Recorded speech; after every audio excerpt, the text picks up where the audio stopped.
Mesdames et messieurs, depuis le studio Cogeco à Montréal, je vous souhaite la plus cordiale bienvenue. Nous, chez Cogeco, nous réjouissons de la renommée grandissante de la conférence de Montréal, qui ne cesse de croître.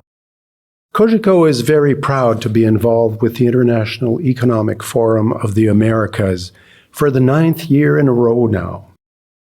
It is fitting to acknowledge and to congratulate Nicolas, Gilles, and Marie Rémillard, and all of their wonderful team for having put again this year such a remarkable agenda. The pandemic has brought about challenges. It has also triggered a number of questions about what lies ahead.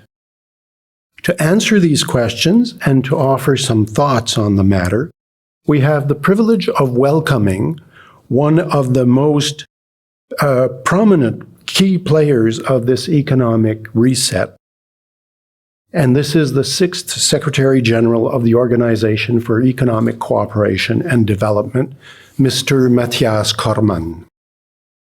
As a reminder, the OECD was the first international body to draw attention of the international community to the threat to democracies brought about by inequality in the distribution of resources, even within prosperous countries.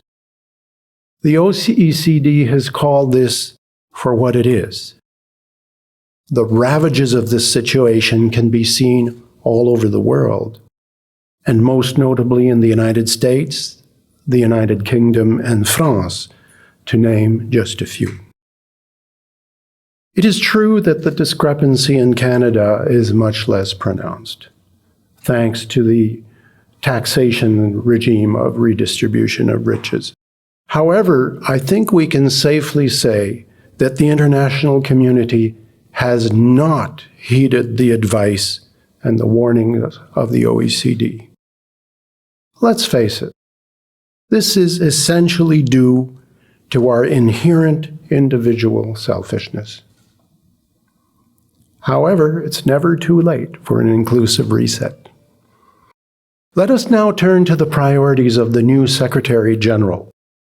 They are to help maximize the strength of the economic recovery in the wake of COVID-19, to drive and promote global leadership on ambitious and effective action on climate change to achieve net zero emissions by 2050, to finalize a multilateral approach to digital taxation, to seize the opportunities and better manage the risks associated with the digital economy, to promote market-based policies and a rules-based international order, and to strengthen the engagement of the OECD in the Asia-Pacific region. I have to admit, this is a tall order, Mr. Cormann.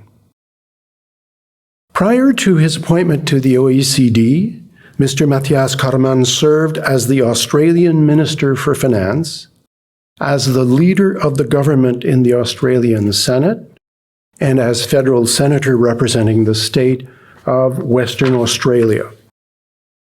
In these roles, he has been a strong advocate for the positive power of open markets, free trade, and the importance of a rules-based international trading system, which is much maligned these days, you will agree with me. As Mr. Cormann once said, the OECD is a force for good in the world. All of us have a collective responsibility to use it to its full potential. This could not be more relevant in today's world. Herzlich willkommen, Herr Cormann.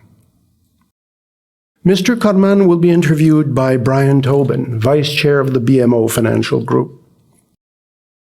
Our friend, the Honorable Brian Tobin, was named an Officer of the Order of Canada in 2013 for his contribution to Canadian public policy as a federal and provincial policy, and for supporting the economic development in Newfoundland and Labrador. Mr.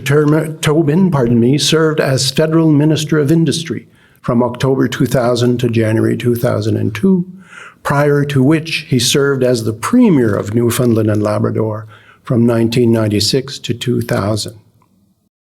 He served as Minister of Parliament from 1980 to 1996, and as Minister of Fisheries and Ocean in the Federal Cabinet from 1993 to 1996. And now, without further delay, let's listen to this fireside chat on the topic of trade wars, the fight over the global economy future. Guerre commerciale, la lutte pour l'avenir de l'économie mondiale, et j'ajouterais, sans doute un peu naïvement, lutte ou coopération? Accueillons nos invités. Merci et bonne journée.